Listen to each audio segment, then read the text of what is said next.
Martín Pérez Achille es abogado previsionalista. Martín, ¿cómo te va? Buen día. Bienvenido. ¿Qué tal? Buenos Primero, días. gracias por esperar. Bueno, no, por Achille, favor. Achille. Sí. Primero, gracias por esperar. Vamos a hablar de los jubilados. Un tema que en la semana fue el tema más candente de la semana, más difícilmente de explicar en la semana. Primer pregunta, ¿por qué estamos discutiendo la plata de los jubilados? ¿Por qué no estamos discutiendo cualquier otra plata? La plata del impuesto a las ganancias, la plata de otros impuestos. ¿Por qué estamos analizando la plata que deberían cobrar los jubilados? Yo creo que el gobierno, el principal número que hoy le impacta en el presupuesto, y estamos hablando del 43% del presupuesto nacional, es el índice que mueve el aumento de los jubilados y de aquellas personas que cobran la AUH. Entonces, como ese es su punto principal, el gobierno trata de reorganizar o de rearmar su economía a partir de este ítem, ¿verdad? Dentro de eso, creo que el gobierno no logra plasmar sus intenciones en la forma que lo comunica. ¿Por qué digo esto? Porque no todo es malo. Nosotros tenemos que separar esta reforma por lo menos en tres partes. Y digo esto porque a mí me toca trabajar todos los días con la gente que se va a jubilar. Nosotros en el estudio, cuando alguien viene a tramitar la jubilación, lo primero que le notamos a la persona es angustia, incertidumbre. ¿Por qué? Porque en nuestro país nadie sabe cómo se calcula la jubilación. Han sido tantos los cambios los últimos tiempos que la gente permanentemente se reacomoda. Y acá es donde digo que el gobierno creo que equivoca la estrategia. Porque a la gente grande lo primero que hay que transmitirle es certidumbre, tranquilidad. No generarle una inquietud, sobre todo con una explicación confusa. No es casual. Hace un rato vos decías, todo tiene una vía una vez. Y me voy a remitir a la primera medida del gobierno con los jubilados, que fue el famoso plan de reparación histórica. Sí. Cuando yo hablo de aumentarle la jubilación a gente que ni siquiera me hizo juicio, y en algunos casos con un aumento muy considerable, la medida es inobjetable, es muy buena. Ahora, ¿qué pasó? En el marco de esa implementación, 2 años después, hay gente que todavía no lo entiende. Todavía no sabe la forma de cómo adherir. Acá es donde me refiero que el gobierno mezcla la medida, o lo importante, o lo positivo o lo negativo, con el tema de cómo llegar a la gente. Entonces, si yo, y vuelvo a la reparación histórica, armo un esquema donde le voy a dar un aumento a la gente, pero armo 6 procedimientos distintos, genera una confusión. Ahora, este paquete previsional tiene cosas positivas, y vamos a separarlo en 3 partes. La primera parte es el tema del descalce. Claramente esto no es positivo, porque es una explicación sencilla, es una explicación casi de la primaria, a tal punto que el mismo gobierno ahora habla de retroceder y de dar un bono. Sí. Lo que por ahí uno no entiende es por qué, si todo el mundo, tanto desde la oposición como desde la prensa, le avisa, te vas a chocar, porque este descalce, cuando... se les prende las luces, le prendemos el periodismo y el resto de los políticos le prenden la luz de alerta, le dicen, ojo que van a un choque seguro. A todos los que se van a jubilar, alguna vez trabajaron. Y todos entendemos el mecanismo del aumento de sueldo, porque el jubilado es un dependiente del Estado. Y si a mí me dicen que de julio a diciembre el aumento me lo van a dar en marzo, y después en la explicación me dicen, no, el aumento que era de julio a diciembre y te lo iba a dar en marzo, solo te voy a dar la mitad. Yo no necesito ser un experto, no necesito ser abogado previsional para entenderlo. Ya me doy cuenta que a mí no me cierra. Ahí es donde... No va a alcanzar. No me va a alcanzar a mí. Ni a lo que me correspondía. En todo caso, avísame que hacia adelante va a cambiar. Pero no me lo hagas en el momento que yo ya me lo gané. Sobre todo en un proceso con la inflación que tenemos todavía, ¿verdad?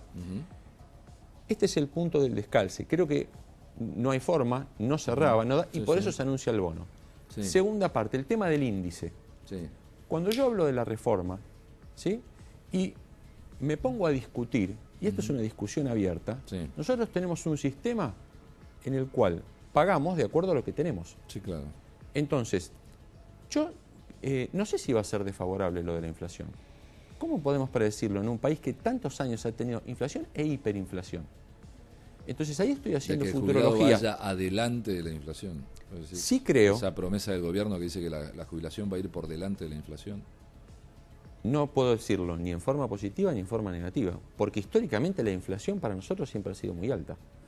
Ahora, lo que van a medir no lo sabemos. Entonces, hay una palabra que me rodeaba a mí el otro día y no sabía si la podía explicar, a ver si me la podés explicar vos. Hay algo que se llama deflación. ¿Qué sucedería con la deflación? La deflación sería cuando, por ejemplo, un precio baja en lugar de subir. Claro, pero se mantendría el incremento del jubilado, no importa. El gobierno de alguna forma lo que busca es garantizar que si hay un efecto, una medición negativa, no le va a bajar la jubilación a la gente. No es que va así, digamos, va tipo tándem, digamos, si sube la inflación, sube y si baja o va deflación, baja, sino que se mantiene. Hay un tope donde la jubilación no se mueve, digamos. Sí, a mí me preocupa lo de la inflación. ¿Por qué? ¿Está el gobierno seguro que va a tener el dinero para pagar de acuerdo a la inflación? Yo me sentiría más seguro parándome en que voy a pagar de acuerdo a lo que tengo. Porque es como en nuestra casa. Uno gasta de acuerdo a lo que tiene, no de acuerdo a lo que aumentan los precios. Me hice la misma pregunta, Martín. ¿Está el gobierno seguro de poder pagar la reparación histórica? ¿De tener el dinero? Porque apostaron a un dinero de blanqueamiento que me parece que fue por debajo de las expectativas. La cuenta finita, viste que siempre hay un montón de ítems que se agregan, que se sacan, te pongo el 20%, te pongo el 40%, ¿verdad? Yo creo que ahí lo que buscó el gobierno fue, y con un sentido coherente, decir, si yo quiero armar un sistema serio, lo primero que tengo que darle es credibilidad. Sí, y aquel que aportó más le tengo que pagar más. Sí. Y en este punto me quiero parar, porque nosotros tenemos que ir hacia ese camino. Y tenemos que, en la vía, una vez que planteabas hace un rato, diferenciar que yo no puedo tratar de la misma manera aquel que aportó 30 años de aquel que no los aportó. Sí. O aquel que aportó 20 del que no los aportó. Acá empieza una medida positiva dentro de la reforma, que es tratar de diferenciar, aunque sea con un poquito, aquel que pagó 30 años. Pero me falta una parte de esa medida, Martín. Perdóname que te agregue, te aporte un dato más. A mí me parece absolutamente injusto, mirá como te lo digo con todas las letras subrayadas y en mayúscula, que se tomen como promedio de haberes jubilatorios los últimos 10 años de aporte como trabajador activo. Me parece absolutamente desfavorable para cualquier persona en la República Argentina, porque es sencillo. En los primeros 20 años en donde uno tiene la chance de tener el mejor sueldo, cuando ya está entrando, si es que va, no está en el mismo trabajo durante los 30 años, sino que va cambiando de trabajo, el porcentaje de personas que tienen mejor sueldo en los últimos 10 años respecto de los primeros 20 es el 17-18% nada más. Entonces, en eso me paro yo. ¿Por qué se toma para el cálculo de haberes jubilatorios los últimos 10 años el mejor sueldo y no los 30? Si piden 30, si no pidan 10, los últimos 10, ¿no? El punto es buenísimo, porque no solo es injusto, termina fomentando la evasión. Y te voy a explicar por qué. A ver. Porque normalmente, y de acuerdo a lo que vemos todos los días en el estudio, cuando la gente viene a ver sus casos, la gente alcanza su pico salarial entre los 45 y los 55 años, que es la famosa época donde todos empiezan a temer el tema del despido, el retiro y demás. ¿Qué pasa con esa persona? Lo primero que dice es, no quiero tomar un trabajo con un sueldo menor. Claro, entonces, obviamente, al no querer tomar ese trabajo, busca tratar de hacer algo en negro. Y acá está buenísimo el punto que planteas, porque es el punto principal en el cual, si nosotros queremos tener un sistema que funcione, tenemos que ir a buscar recaudar. No podemos pagar sin dinero. Claro. Entonces, el primer punto que nosotros tenemos que plantear es no tiene sentido el tema del sueldo de los últimos 10 años. ¿Por qué? Porque a la gente la obliga a defenderse en lugar de a producir. Claro. Yo necesito, y bueno, no necesito irme afuera, al exterior, para ver un ejemplo. En la provincia de Buenos Aires se toman los 3 mejores años consecutivos o los 5 mejores alternados. ¿Qué le permite eso a la persona? Estar estimulada a seguir trabajando y a seguir generando aportes para el sistema previsional, obvio, aún hasta el día que se va a jubilar. Si no tiene chance en esos últimos 10 años de mejorar el sueldo que tuvo los 20 primeros, se va, digamos, entra en un declive, en un estado de depresión, dice, ¿con cuánto me voy a jubilar? No tiene, no, se siente sin chances. No solo es, mira, es injusto, fomenta la evasión y perjudica a la propia persona. ¿Por qué? Porque el argentino se maneja por leyenda en jubilación. Y la leyenda que tiene es que es todo a través del sueldo de los últimos 10 años. Y esa es la mitad del cálculo. La mitad previa del cálculo me dice que a mí me van a pagar un 1,5% por cada año aportado. ¿Qué implica esto? Que no es lo mismo aportar 30 que aportar 35, que aportar 40. Porque el que va a aportar 35 va a ganar casi un 20% más. Y el que va a aportar 40 va a ganar un 33% más. Y la gente, cuando llega a hacer el trámite, lo primero que dice es: yo ya tengo los 30 años. ¿Esto viejo? No, me parece que no tengo los recibos, no los encontré. Y se jubila no, con mucho menos. Búsquelos, por favor. Como la gente no conoce el cálculo, no le da importancia a esa primera parte. A tal punto que, aún en el segmento alto, la gente cree que por tener el sueldo más alto va a cobrar la jubilación más alta, y no es así. Martín, decime, este proyecto de ley, a tu entender, el año que viene, ¿estaremos lamentándonos sobre este proyecto de ley de haberlo aprobado o celebrando haberlo aprobado? A términos, a ver, si esto va enganchado con la inflación, si va íntimamente conectado con la inflación, es un poco hacer futurología, pero digamos, el corte, la tomografía, digamos, del proyecto, ¿vos crees que es positiva? Si va a generar una catarata de juicios, no. Claro, porque atrás vienen los juicios. El proyecto tiene cosas positivas. Trata de separar y darle un poquito más al que tiene más de 30 años de aporte. Le permite al que tiene 65 poder seguir trabajando. Entonces, en lugar de subir la edad jubilatoria, le permite a la persona optar voluntariamente por seguir. Estamos cambiando algunas cosas del mapa previsional que son muy importantes y no las podemos mirar o no las podemos ni siquiera valorar por esto del tema de la posibilidad que genere un montón de juicios. Creo que si esto va a generar eso, lamentablemente no va a ser positivo. Perdiéndose el resto, ¿verdad? Que es lo que no queremos. ¿Es correcto llegar a la aprobación de una ley de esta manera? No. En un clima convulsionado, en reuniones con gobernadores que tienen que aportar ese apoyo político, ¿no tendría que ser una cuestión más de conciencia? Digamos, de que todos estén conscientes de que estamos dándole una mejora al jubilado y no que haya dudas o que haya planteos, más allá, independientemente de las chicanas políticas, independientemente de los cruces políticos, que toda la... Porque yo, insisto, me resisto a pensar que estamos discutiendo la plata de los jubilados y no discutiendo la plata de aquellos que no aportan impuesto a las ganancias, por ejemplo. O sea, ¿por qué no van por los que no aportan impuesto a las ganancias? Y ahí tenemos un dinero más que importante.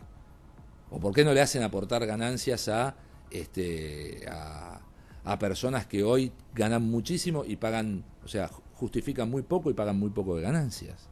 O sea, pues no ponen la lupa y el microscopio donde tienen que ponerlo, que van rápidamente por el dinero previsional. Siempre fue lo mismo. O sea, igual no es menester de este solo gobierno, ya se lo hizo en el 94, ya hubo en el 2000 también, 2004 creo que hubo también un... Bueno, ahí se podía separar tu planteo en dos partes. Dale. Porque hace un rato vos, cuando hablabas del tema del tránsito, lo primero que planteabas es cómo nos tratamos. Y si vamos a discutir el futuro y el presente de los que son nuestros padres, como decías vos recién, o nuestros abuelos, de esta forma, y claramente me parece que no nos estamos dan equivocando. Vergüenza. Muchos dan vergüenza. El segundo punto que vos decías recién, yo creo que ahí está otra de las patas a trabajar en el sistema previsional. ¿Por qué? Nosotros tenemos dos mundos muy claros dentro de nuestro país, el trabajador dependiente y el trabajador independiente. Sí. Desde el año 55, el trabajador autónomo sabe que va a ganar la mínima. Desde el año 55. ¿No podemos hacer algo diferente para estimular al autónomo a que genere un mayor nivel de aporte y un mayor nivel de recaudación? Porque yo al dependiente... Porque eso significa mayor producción también. Efectivamente. Mayor trabajo. Yo y al dependiente ya sé que si tiene 30 años de aporte va a generar por lo menos un 45% de su ingreso. O un 50%. Ahora el autónomo. El esquema hoy del trabajador autónomo, mirá dónde lo llevan los números. Un monotributista aporta hoy por un aporte previsional de un sueldo de 2.000 pesos, pero puede facturar hasta 80. Claramente acá hay un desfasaje que es increíble. Claro. Entonces, ¿con qué se encuentra la viuda cuando va a hacer el trámite de pensión del que era el monotributista activo? Dice, ¿pero cómo? Mi marido tenía un ingreso razonable, podíamos sostener. ¿Cómo puede ser que yo vaya a ganar la mínima y que me paguen un suplemento para llegar al haber mínimo porque no llego a la mínima? Entonces, acá tengo otro gran tema que tengo que poder trabajar, porque técnicamente el autónomo está condenado a ganar la mínima. Pero también entonces el autónomo facturando 80.000 pesos debería aportar proporcionalmente o equilibradamente como los demás. Efectivamente, y Sí. podrá tener una prestación como los demás, porque hoy no la tiene. Sí. O sea, hoy un autónomo ve que si yo tengo un dependiente que gana 80.000 pesos Ujú. y trabaja 30 años de aporte, Ujú. va a ganar un 45% de esos 80. Quiere decir que va a estar por lo menos en 35.000 pesos Sí. y va a cobrar una prestación básica de 3.000, casi va a estar en los 40. Yo ¿Sí? no me- no- Perdón, sí, dale. No me quiero pasar la vida discutiendo plata. Como periodista no quiero pasarme la vida discutiendo plata. Me parece que este es un momento donde tenemos que poner un final, un ordenamiento, un final. ¿Viste? Como tienen hace 50, 60 años los países, no sé, los finlandeses, por decirte, que tienen un sistema de retiro jubilatorio que es magnífico. Digamos, Finlandia, no sé, los países nórdicos, a eso me refiero, los países nórdicos. Digamos, estoy cansado de discutir la plata. El argentino pierde no sé, el 60% de su vida discutiendo la plata. Vivimos discutiendo la plata.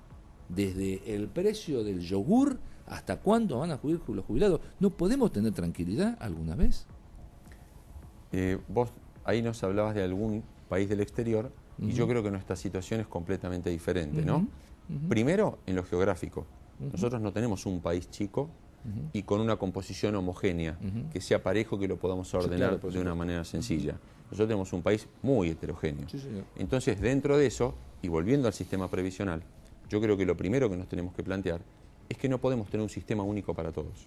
Claro. Nosotros tenemos que tener un esquema en el cual haya gente que, porque es nuestra cultura, nosotros vivimos hace un montón de años con gente que vive en la formalidad y otra que vive en la informalidad. Claro. Entonces yo tengo que poder darle una cosa al que vive en la formalidad y otra cosa muy inferior al que vive en la informalidad. ¿Por qué? Porque lo tengo que estimular a que pase a la formalidad. Y le tengo que dar la posibilidad y las medidas para que pueda generar, Claro. y ahí empezar a generar dinero, aportes, riqueza, y que pueda hacer que el conjunto crezca.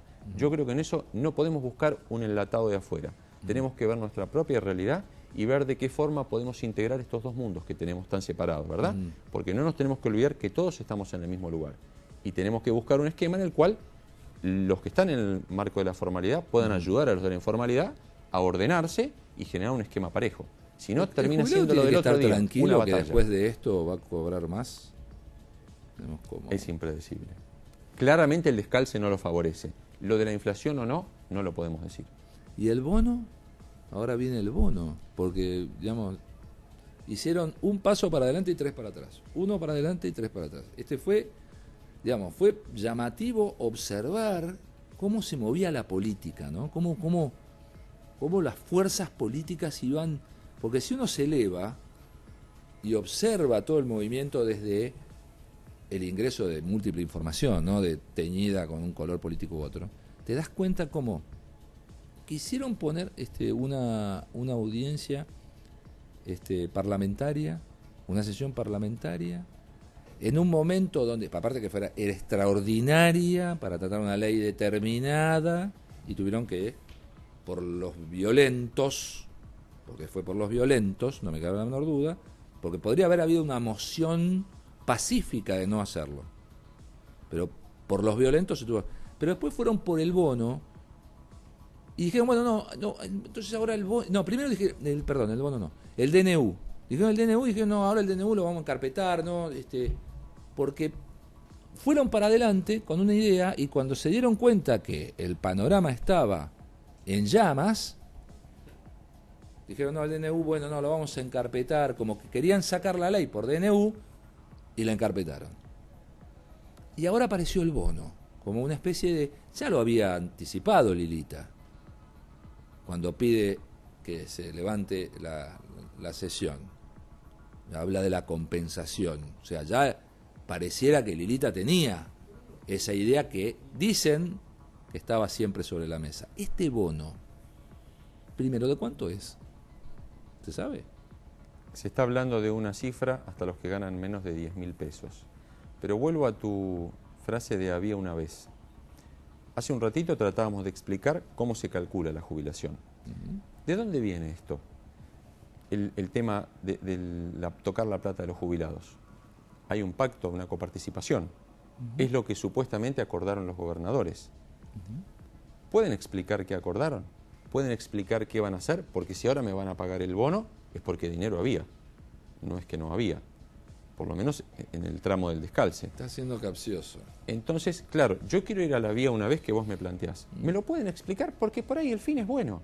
Y si yo digo, mirá, va a haber la estrategia es certidumbre, mala.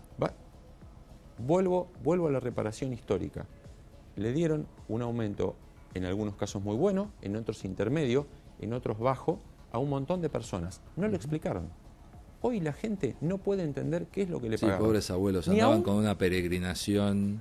pero ni aún no podemos aplaudir ni aún la medida buena, porque cuando vos le diste algo a alguien que le correspondía y que no lo tenía, no podés menos que decir, está bien, si forma parte de nuestros papás que tienen menos tiempo para disfrutarlo. Ahora, armaron 6 grupos distintos de comunicación, separaron a los que venían cobrando de los que empezaban a cobrar, separaron más de 80, si estoy en vale. Creo que la estrategia de comunicación no es positiva, aun cuando algunas medidas no son tan negativas. Pero vos, a ver, vos decís que la ley puede fracasar por un problema de comunicación. No, vos decís que la ley por el descalce no es favorable. Digamos que por ahí y la incógnita lo pones en el no la ley, creo que todo fracasa. Si yo vengo de prepo y te digo a vos, está bien.